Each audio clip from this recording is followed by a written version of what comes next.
अस्सलाम वालेकुम।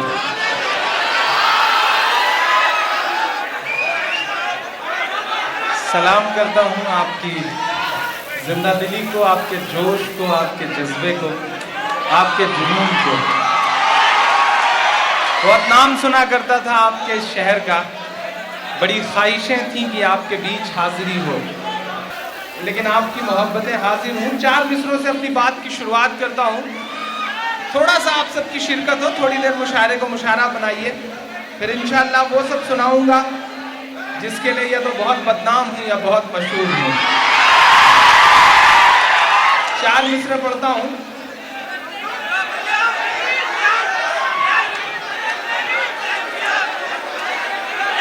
देखिए, रिकॉर्डिंग होना भी तो जरूरी काम है। आप लोग अगर इसी तरह से सारे फोटोग्राफर्स को बिठा देंगे, वीडियोग्राफर्स को बिठा देंगे, तो जो टीवी चैनल वाले रिकॉर्डिंग कर रहे हैं वो कैसे कर पाएंगे? इतना तो आप लोग भी सब्र रखिए ना। मैं 4 मिसरे पढ़ता हूं साहब। कि हम तेरी याद तक चले आए, दिले बर्बाद तक चले आए, हम तेरी याद तक चले आए, दिले बर्बाद तक चले आए। तुमने बस प्यार से पुकारा था, आदिलाबाद तक चले आए, आदिलाबाद तक चले आए, दिले बर्बाद तक चले आए, हम तेरी याद तक चले आए। ये माइक भी ऑन कर दीजिए, थोड़ा सा और एडजस्ट कर दीजिए। मैं जिस सूबे से आता हूँ, हाँ, हमारे गवर्नर साहब हैं राम नाईक, वो जल्दी किसी को बोलने नहीं देते, और आपका माइक हमें बोलने नहीं दे रहा है, तो थोड़ा सा दोनों को एडजस्ट कर दिया जाए तो मेरा ख्याल है कि आम आदमी बोल सकेगा। मैं 4 मिसरे पढ़ता हूँ, बहुत अच्छा सुन रहे हैं। अब तो आप लोग थोड़ा सा सब्र में आ जाइए। आप ऐसी कौम से हैं जिसकी तारीख सब्र से भरी पड़ी है, और आप अपने सामने खड़े हुए फोटोग्राफर को भी 2 लम्हे के लिए बर्दाश्त नहीं कर पाते। ऐसे कैसे काम चलेगा? थोड़ा सा आप भी सब्र करिए, थोड़ा सा। वो फोटोग्राफर एक जगह फ्रीज होके तो खड़ा नहीं है, वो थोड़ी देर में इधर उधर होता रहेगा इंशाल्लाह। मैं 4 मिसरे और पढ़ता हूँ साहब। फारूक साहब यहाँ पर तशरीफ फरमा है, बागमारे साहब, जी जी, मैंने भी सुन रखा है कि वो शेर ही हैं, और आदिलाबाद तो ऐसा शहर है कि यहाँ का बच्चा बच्चा शेर है। मैं किसी एक को शेर कह करके बाकियों के बारे में क्या बात करूं। सलाम है शहर की जिंदा दिली को। बागमारे साहब, भारत बागमारे साहब और साजिद भाई की मौजूदगी में ये खूबसूरत सा मुशायरा। मैं 4 मिसरे पढ़ता हूँ। एक टिकट था, वो वेटिंग में था और कंफर्म नहीं हुआ तो नहीं हुआ। मैं 4 मिसरे पढ़ रहा हूँ, आप पहुंच जाएं तो मुझे बताइएगा। कि तेरी शोला बयानी से ज्यादा कौन समझेगा, तेरी शोला बयानी से ज्यादा कौन समझेगा, लहू का रंग पानी से ज्यादा कौन समझेगा, लहू का रंग पानी से ज्यादा कौन समझेगा। आज कुदरत की लाठी में कहाँ आवाज होती है। अब यहां से वहां तक सुन के बताइएगा मुझे। आज कुदरत की लाठी में कहाँ आवाज होती है, ये बातें आडवाणी से ज्यादा कौन समझेगा, ये बातें आडवाणी से ज्यादा कौन समझेगा।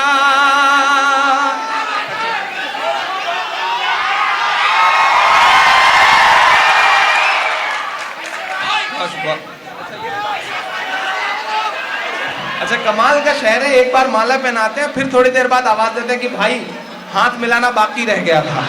तो अल्हम्दुलिल्लाह इस शहर की मोहब्बतों को सलाम। बड़े प्यारे लोग हैं, अल्लाह आपको सलामत रखे।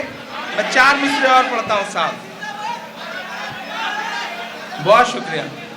वो पिछले दिनों राष्ट्रपति चुनाव के लिए, सदर के उम्मीदवार के चुनाव के लिए भाजपा वालों की बैठक चल रही थी। एकाएक अडवाणी जी बैठक से उठ के खड़े हो गए, तो अमित शाह जी ने उनसे कहा कि नहीं नहीं आप बैठिए, आपको थोड़ी खड़े होना है।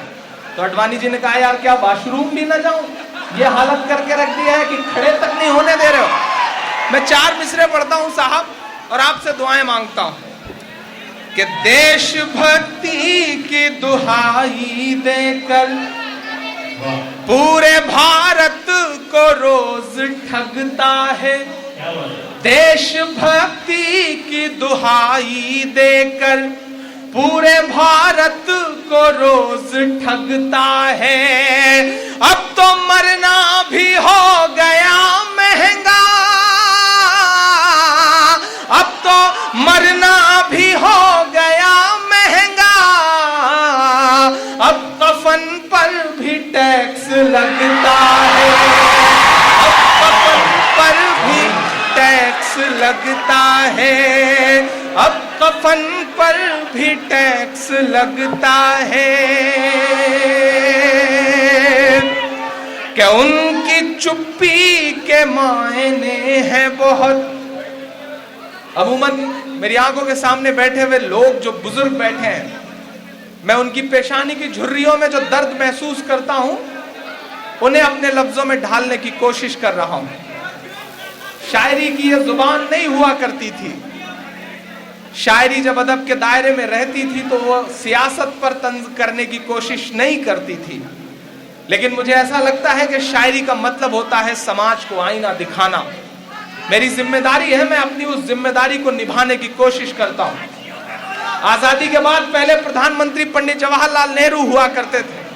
वह संसद भवन की सीढ़ियों से उतर रहे थे बागमारे साहब, कि उनके साथ उस वक्त के बहुत बड़े हिंदी के शायर कवि रामधारी सिंह दिनकर उतर रहे थे। एकाएक नेहरू जी का पांव लड़खड़ाया, नेहरू जी गिरने को हुए कि दिनकर जी ने उनका हाथ थाम लिया। तो नेहरू जी ने दिनकर से कहा कि दिनकर जी आपका शुक्रिया, आपने मुझे गिरने से बचा लिया। तो दिनकर के जवाब को हम तमाम कलमकारों का जवाब समझा जाए।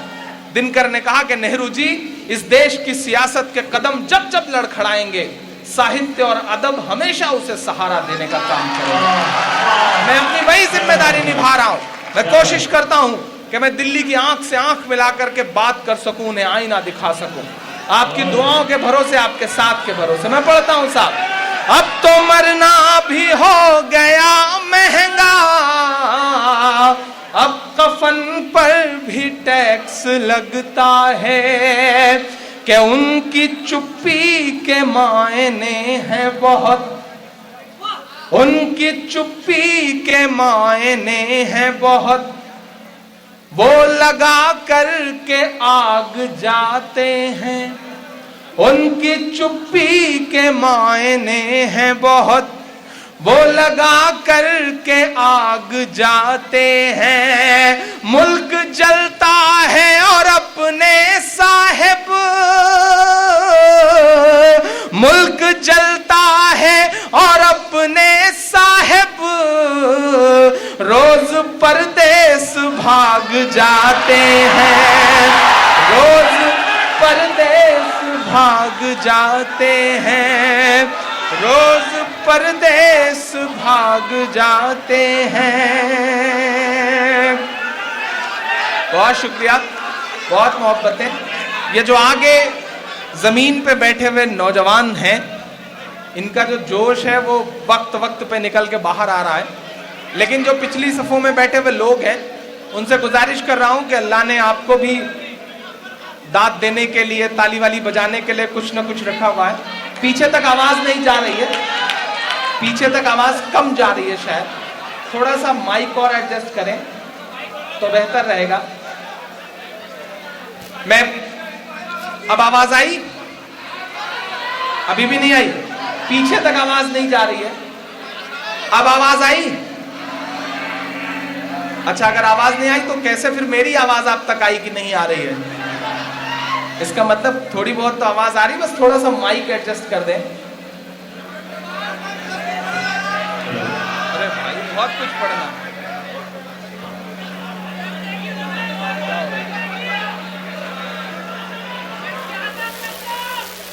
अब मेरा ख्याल है कि दुनिया के तमाम मुशायरों में शिरकत करने के बाद और हिंदुस्तान के तमाम शहरों में जाने के बाद जो इस मुशायरे की खास बात है उसके लिए मैं आदिलाबाद को मुबारकबाद दूंगा।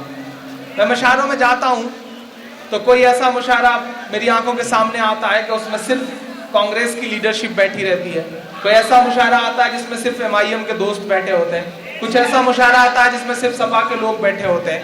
पहला ऐसा मुशायरा दिख रहा है जिसमें MIM के भी साथी बैठे हैं, कांग्रेस के भी लोग बैठे हैं, TRS के लोग भी बैठे हैं। तो इस एकता के लिए मैं इन्हें सलाम करूंगा और मैं चाहूंगा कि काश हिंदुस्तान के और शहरों में भी इस तरह की मोहब्बतें दिखाई पड़े, वरना नेता लोग 4-5 नेता एक साथ एक जगह इकट्ठा होकर बैठ लें ये तो हो ही नहीं सकता है, लेकिन यहाँ बैठे हैं तो ये बड़ी बात है साहब।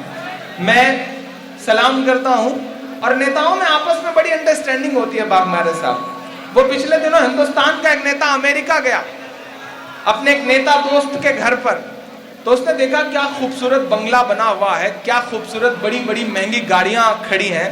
तो उसने अपने उस अमेरिकी नेता दोस्त से कहा, यार ये बताओ ये सब बना कैसे, सियासत में इतना सब कुछ। तो अमेरिकी नेता ने कहा आओ तुम्हें समझाता हूं। छत पर ले गया, टेरिस पे ले जाके कहा सामने जो नदी बह रही है वो नदी देख रहे हो? तो हिंदुस्तानी नेता ने कहा हाँ देख रहा हूं। तो अमेरिकी नेता ने कहा उस पर जो पुल बना है वो देख रहे हो?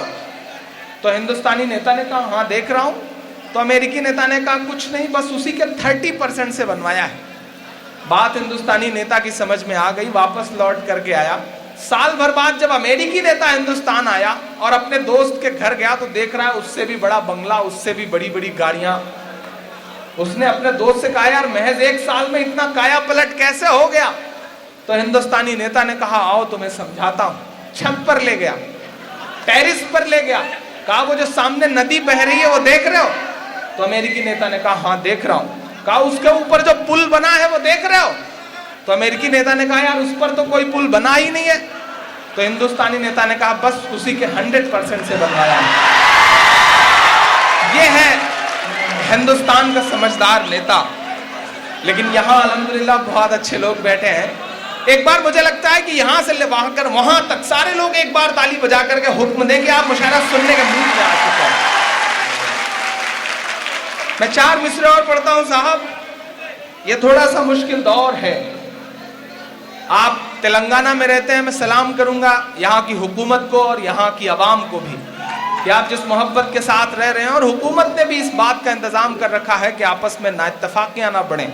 वरना हम उत्तर प्रदेश से आते हैं और हमारे आसपास के हालात ऐसे हैं कि आपको ये लगेगा कि सेकुलर हुकूमत और कम्युनल हुकूमतों के बीच का जो फ़र्क है, आप कभी उत्तर प्रदेश आए तो आपकी समझ में आए।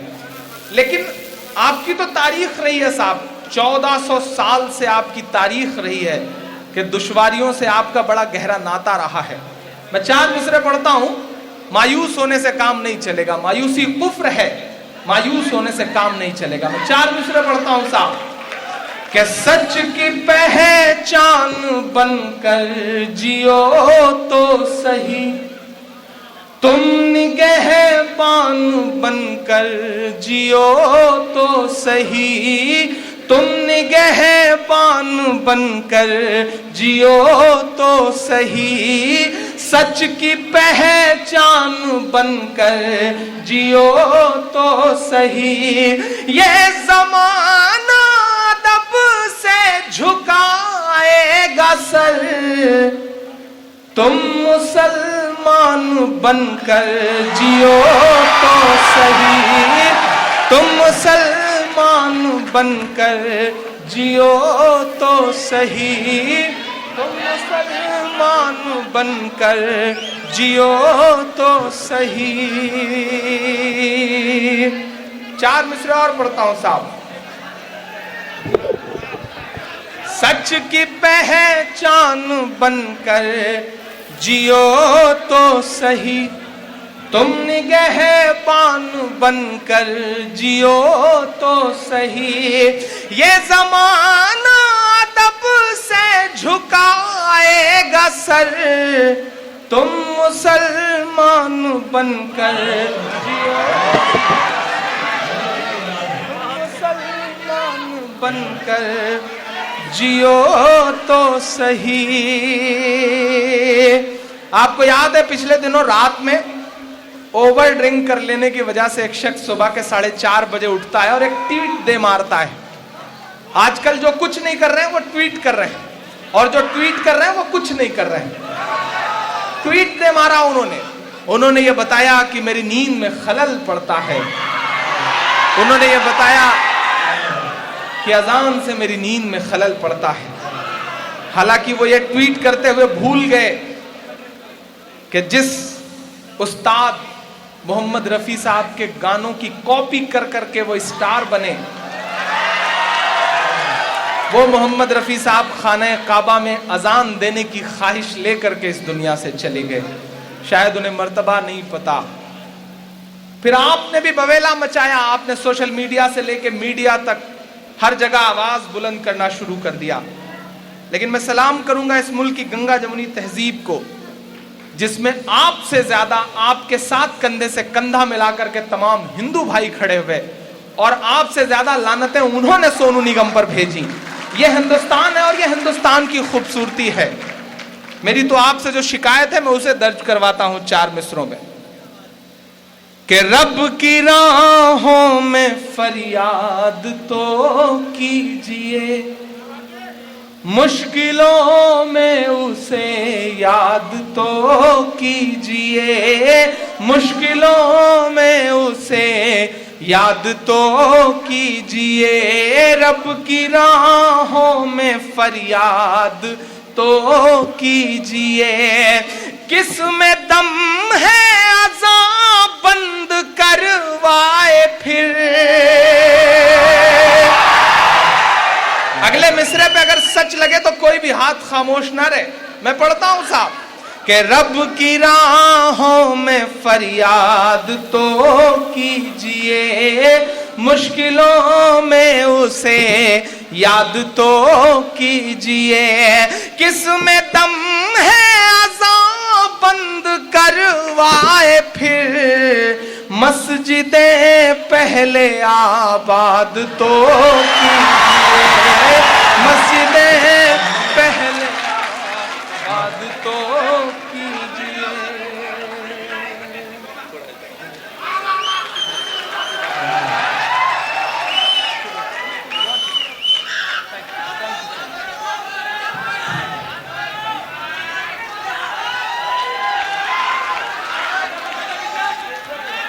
बहुत शुक्रिया।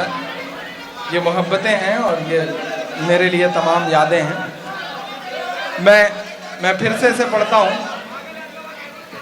रब की राहों में फरियाद तो कीजिए, मुश्किलों में उसे याद तो कीजिए। बहुत शुक्रिया। चचा ने दुआएं दी हैं, मैं सलाम करता हूं चचा को, और इस उम्र में भी चचा के अंदर जो जोश है अल्लाह इन्हें सलामत रखे। अच्छा, ये तेलंगाना की मिट्टी में न जाने क्या ऐसा असर है साहब कि दवा एक्सपायर भी हो जाती है तो असर बचा रहता है उसमें। सलाम है इस मिट्टी को, और चचा के जज्बे को भी सलाम। बहुत शुक्रिया चचा। दुआ करिएगा मेरे लिए, मैं आपके बच्चे की उम्र का हूं और आपकी खास तौर से दुआएं चाहिए। मैं फिर से पढ़ता हूं साहब कि रब की राहों में फरियाद तो कीजिए, मुश्किलों में उसे याद तो कीजिए।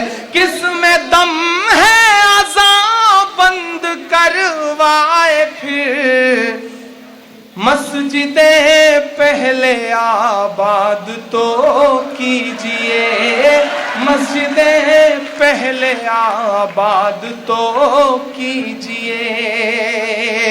मेरी आंखों के सामने हजारों की तादाद में लोग बैठे हैं। मैं नई पीढ़ी का एक आम सा लड़का हूं जो अपने बुजुर्गों के बताए हुए रास्तों पर चलने की कोशिश कर रहा है। मुशायरे का मकसद सिर्फ ये नहीं है कि सुबह चाय की दुकान पर जब आप बैठें तो चाय की चुस्कियों के साथ आप ये कहें कि यार क्या गजब का मुशायरा हुआ। क्या अच्छे अच्छे शेर सुनाए गए, बड़ा मजा आया। मैं नहीं चाहता कि महज इतने पे बात होकर के रह जाए, मुशायरे के स्टेज से एक ऐसा मैसेज भी जाना चाहिए जिसे लेकर के आप घर जाएं। मैं 4 मिसरे पढ़ता हूं, मेरी अब तक की तमाम शायरी एक तरफ, लेकिन ये 4 मिसरे जो हैं वो मेरे दिल से जुड़े हैं, मेरा मिशन है। मैं 4 मिसरे पढ़ता हूं साहब कि इस तरह हौसले आजमाया करो। फयाज भाई अब आप बैठ जाइए, बहुत बहुत परेशान हुए इस पूरे मुशायरे को ऑर्गेनाइज करने, अब सुकून से बैठ जाइए। जैसा चल रहा है इसे चलने दीजिए, इंशाल्लाह बहुत अच्छा होगा। ये सामने बैठे हुए लोग मोहब्बत के मारे हुए लोग हैं, ये मुशायरे को बनाने आए हैं, बहुत खूबसूरत बनाने आए हैं। अब आप भी सुकून से बैठिए कि इस तरह हौसले आजमाया करो, मुश्किलें देख कर मुस्कुराया करो, मुश्किलें देख कर मुस्कुराया करो। दो निवाले भले कम ही खाया करो, दो निवाले भले कम ही खाया करो। अपने बच्चों को लेकिन पढ़ाया करो, अपने बच्चों को लेकिन पढ़ाया करो, अपने बच्चों को लेकिन पढ़ाया करो। बहुत शुक्रिया, बहुत मोहब्बत है, सलाम आपको। ये मेरा मिशन है और मैं तेलंगाना की सरजमी पे खड़ा होकर के आपको मुबारकबाद देता हूं। हिंदुस्तान में सियासत के नजरिए से हो सकता है ये वक्त आपको थोड़ा सा मुश्किल लग रहा हो, यकीनन ये सियासत के नजरिए से थोड़ा सा मुश्किल वक्त है हिंदुस्तान के पस मंजर में, लेकिन आपको एक बात के लिए मुबारकबाद देता हूं तेलंगाना वालों। आजादी के बाद मेरा ख्याल है पहली बार ऐसा हुआ है कि यूपीएससी में यानी कि आईएएस और आईपीएस के एग्जाम में अल्हम्दुलिल्लाह 50 आपके बच्चों ने सक्सेस हासिल की है।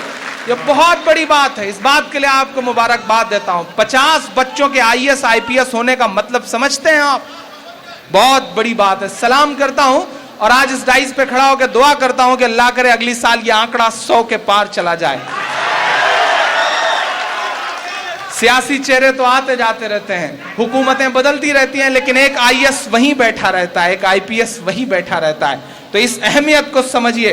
मैं 4 मिसरे पढ़ता हूं साहब और आपसे दुआएं मांगता हूं। दो निवाले भले कम ही खाया करो, अपने बच्चों को लेकिन पढ़ाया करो, अपने बच्चों को लेकिन पढ़ाया करो। बहुत शुक्रिया। एक नई सी नज़्म आपको सुनाता हूं, किसी हवाले से यूट्यूब वगैरह के जरिए से हो सकता है आप तक पहुंची हो, लेकिन बहुत सारे लोग ऐसे होंगे जिन्होंने नहीं सुना होगा। मैंने कहा ना किसमें दम है अज़ां बंद करवाए फिर, मस्जिदें पहले आबाद तो कीजिए। नज़्म सुनाता हूं साहब। ये खूबसूरत सा मंजर है, एक तरफ यूसुफ भाई बैठे हैं, एक तरफ भारत बाघमारे साहब बैठे हैं, एक तरफ यूथ प्रेसिडेंट के बाघमारे साहब बैठे हुए हैं, साजिद भाई की मौजूदगी है। हिंदुस्तान ऐसी ही तस्वीरों से मिलकर बनता है। हिंदुस्तान किसी तोगड़िया साहब की जहरीली तकरीर से नहीं बनता। हिंदुस्तान बुखारी साहब के फतवों से भी नहीं बनता है। हिंदुस्तान तो उससे बनता है कि जब मुंबई अटैक के बाद मुंबई का पूरा मुसलमान लिख करके हुकूमत से यह कहता है कि हम अपनी कब्रिस्तानों में दहशतगर्दों को दफनाने की इजाजत नहीं देंगे।